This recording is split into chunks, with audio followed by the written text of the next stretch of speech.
Oke, Assalamualaikum warahmatullahi wabarakatuh. Selamat datang di pembelajaran SAP PP Modul dengan saya Ahmad Yusuf Arif. Bagi Anda yang ingin mempelajari modul SAP PP, Anda bisa lihat di situs saya di sapindonesia.net. Ya, di sini saya membahas secara global SAP PP Modul. Ya, bahasannya mulai dari master data, kemudian planning process, MRP, production order execution, dan configuration. Di sini sebelah kanan Anda bisa lihat ada beberapa artikel yang saya buat yang menjelaskan tentang konsep bisnis dari masing-masing sub yang ada di SAP PP Modul. Tentu saja pembahasan di sapindonesia.net ini tidak panjang lebar. Saya hanya memberikan durasi sekitar 10 menit. Anda bisa lihat nanti di sub menu ini, di yang titik-titik putih ini, Anda bisa lihat sub menu pembahasan tentang konsepnya, kemudian ada video tutorialnya. Dan pembahasannya tidak panjang lebar, sekitar 10 menit. Akan tetapi kalau Anda yang ingin lebih serius mempelajari SAP PP Modul, Anda bisa chat saya untuk masuk ke member area ya. Di situ dari masing-masing bahasan ini saya uraikan sekitar rata-rata 1 jam ya. Rata-rata 1 jam karena banyak skenario-skenario yang harus saya berikan, macam-macam skenarionya agar Anda betul-betul memahami konsep SAP PP Modul. Misalnya seperti di pembahasan Bill of Material atau BOM di master data ini, itu saya membahas skenario-nya bermacam-macam variasi dari BOM. Misalnya ada alternatif BOM, kemudian ada multi-level BOM, kemudian bagaimana dengan recursive BOM, ya. Kemudian bagaimana kita tahu dari hierarki BOM. Hierarki BOM itu kita tahu aja seperti apa. Kemudian dan berbagai macam variasi gitu ya. Begitu pula di work center nanti Anda akan saya ajak kalau di member area itu bagaimana cara melakukan assignment material ke dalam work center. Bagaimana cara menggunakan routing dengan satu material dan berbagai macam variasi lah gitu. Maka Anda akan saya kasih semua materinya baik dalam bentuk file PPT maupun dalam video tutorial lengkap ya dan skenario-skenario yang ada di SAP. Dan ini pengajaran ini saya berdasarkan experience dan diimplementasikan di company-company khususnya di Indonesia ya. Saya berusaha untuk mendekatkan lebih ke implementatif gitu ya. Lebih penerapan di company-company yang real, yang praktis yang ada di Indonesia begitu ya. Mudah-mudahan nanti Anda bisa memahami konsep dari apa yang saya ajarkan ini. Oke, yang unik lagi dari pembelajaran sapindonesia.net ini, saya juga memberikan satu gambaran tentang konfigurasi ya, di mana setiap modul SAP, baik itu modul SD, PP, MM, FICO, PM, PS, dan seterusnya, itu dia starting awalnya itu dia harus menguasai konsep konfigurasi ya. Dia harus paham betul konfig-konfig yang ada di modulnya masing-masing. Karena tanpa konfigurasi itu, maka master data transaksi semua tidak akan berjalan secara baik atau secara yang diharapkan. Sehingga konfigurasi itu benar-benar Anda harus set up. Dan ini pada umumnya konfigurasi yang di setup itu disesuaikan dengan blueprint atau company-company yang ada yang menerapkan SAP gitu ya. Setelah blueprint kemudian dibuat config, kemudian baru dibuatkan SIT. SIT itu seperti user test gitu ya. Nah, apakah konfigurasinya berjalan atau tidak gitu ya, baik itu pada master data atau pada proses-proses yang lainnya gitu ya. Oke, di artikel juga saya sudah membahas kemarin tentang BOM configuration ya. BOM configuration pada header ya. Nanti Anda bisa simak lagi video tutorialnya secara pelan-pelan ya. Kemudian juga yang BOM configuration detail ya. Ini juga Anda simak lagi pelan-pelan karena ini memang harus membutuhkan ketekunan, kehati-hatian dalam mempelajari karena ini konsep yang Anda harus pegang ya ketika Anda masuk ke konfigurasi adalah Anda harus paham. Anda harus paham dulu konsep bisnis yang ada di transaksi di master data. Ya, makanya saya mengajak Anda untuk masuk ke member area agar nanti pada saat pembelajaran config itu benar-benar Anda akan dapat feel-nya gitu ya. Oke, tapi untuk di sini untuk secara overview tidak masalah Anda pelajari dulu. Kalau memang dibutuhkan lebih serius, lebih intens ya silakan masuk ke area gitu ya. Oke, kemudian kita akan masuk ke konfigurasi yang berikutnya dari master data yaitu work center. Nah, ini agenda kita work center configuration ya. Yaitu pertama bagaimana cara melakukan konfigurasi pada kategori ya. Nanti di work center itu ada kategori, ada macam-macam kategori. Kemudian ini screen sequence control field selection control, ini adalah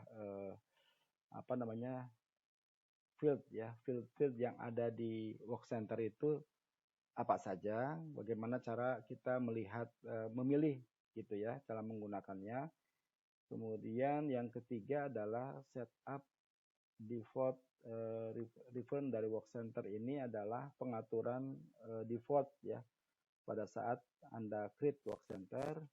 Kemudian task list usage, kalau task list berarti penugasan atau task list ya. Task list seperti di work center itu ada task listnya gitu. Task listnya itu jadi tugasnya itu seperti apa aja, model jenisnya seperti apa. Kemudian standar value key. Standar value key berarti dia itu mempunyai activity apa saja itu ya, standar value key. Kemudian define formula for work center, ini pengaturan rumusan di work center karena di work center itu ada rumusan yang di setup, yang di config gitu ya. Begitu pula ini parameternya, define formula parameter dari work center, parameternya apa. Kemudian yang nomor 6 ini baru kita tempelkan rumusannya seperti apa gitu ya. Oke, kita coba bahas ya pelan-pelan, sedikit demi sedikit. Mudah-mudahan kita bisa kejar ini semuanya materi ini. Walaupun kita memberikan pengajarannya secara 10 menit gitu ya. Ya mudah-mudahan yang penting Anda paham maksudnya. Oke, kita yang pertama adalah work center kategori ya. Ini konfigannya, saya gedekan dulu bentar. Nah, ini konfigan dari work center kategori ya. Jadi kalau Anda mau config dari kategori work center, nanti Anda bisa juga langsung merunning T-code OP40 ya, seperti ini OP40. Atau kalau Anda menggunakan SPRO ya, bisa Anda masuk ke production, basic data, bill of material, work center, masuk ke ini define work center kategori ya. Di dalam work center kategori, bentar. Di dalam work center kategori nanti ada tampilan yang pertama adalah ini yang bawah ya. Ada muncul kategori 001, 2, 3, 4 dan seterusnya. Di mana description-nya ini yang 001 adalah mesin, ini yang 3 ada labor gitu ya. Dan ini ada kategori-kategori yang di setup ya, yang ingin dikonfig, yang ditentukan oleh konsultannya biasanya. Oke. Lalu misalnya saya ambil contoh yang 0001 mesin ya. Ini mesin, kemudian Anda highlight di sini. Kemudian nanti setelah di highlight Anda masuk tekan 2 kali klik application, maka nanti akan muncul seperti ini ya. Pada saat Anda, ini contoh mesin kan, mesin saya pilih kategori mesin, kemudian aplikasinya saya klik 2 kali, maka dia muncul application IP key. Ya, ini maknanya adalah I berarti dia aplikasi itu berarti dia modul ya, submodul. Submodul dari PP. Kalau I berarti maintenance task list. Dia ada di modul PM ya. Jadi ini maksudnya itu adalah yang 001 yang mesin ini, yang kategori ini itu dipasangkan pada I, pada aplikasi I yang di PM gitu maksudnya. Atau dipasangkan juga pada aplikasi P. Kalau P ini routing for production. Berarti kalau produksi mau pakai yang kategori 01, di sininya harus ada P-nya gitu. Kemudian yang Q berarti yang inspection plan, berarti ini yang untuk quality management. Jika memang nanti ada yang mesin kan perlu juga di quality, dia harus pasangkan juga application-nya key, modulnya itu key, berarti QM gitu. Nah, misalnya untuk yang temannya production itu ada namanya itu recipe ya. Ya, untuk recipe, maka itu juga Anda nanti di sini kan tidak ada nih. Di sini adanya production yang P, sedangkan untuk yang proses order atau recipe kalau di sini kan routing kalau di sini mesinnya itu ke work centernya itu apa CR01. Nah, ini mesin yang dipakai di production order. Tapi nanti kalau mesin yang kita juga mau pakai mesin ini di proses order, maka di sini tidak ada nih. Maka Anda pasangkan nanti bisa tambahkan ya untuk proses order. Kalau tidak salah application-nya itu C gitu ya. Nanti Anda juga cek lah. Kalau memang kita mau masangkan gitu, kalau mau nambahkan gitu ya. Tapi kalau enggak ya, kalau memang kebetulan Anda di production order ya udah, biasanya sih seperti ini aja P gitu udah ada. Oke, itu yang pertama ya. Ini yang pertama juga pembahasannya cukup panjang, nggak apa-apa ya, kita nanti bagi-bagi aja video tutorialnya. Oke, berikutnya adalah, nah ini dia. Kalau Anda buka di work center kategori, ya baik CR01 atau 2 atau 3. Kenapa saya sebut tiketnya CR? Karena tadi udah dipasangkan P-nya, ya kan? P-nya itu sebagai production gitu kan. Maka tiketnya itu CR. Beda dengan kalau yang proses ya. Proses itu bukan CR, dia tiketnya kalau nggak salah CO21. Mohon maaf saya lupa tiketnya. Jadi beda. Jadi kalau ini kan work center itu ada di production. Kalau itu, nah kalau di proses order itu bukan work center nyebutnya, dia resource ya. Ya mesin-mesin juga sih, cuman tiketnya beda dia. Tiketnya adalah CO21 ya, CO21 gitu ya. Oke, kita nanti post order nanti deh. Yang penting production order dulu tuntas, termasuk config-nya ya.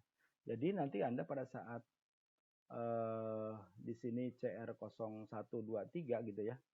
Kemudian Anda lihat di sini ada work center kategori. Ini kategori kan 0001 tadi mesin ya. Ya ini kan mesin.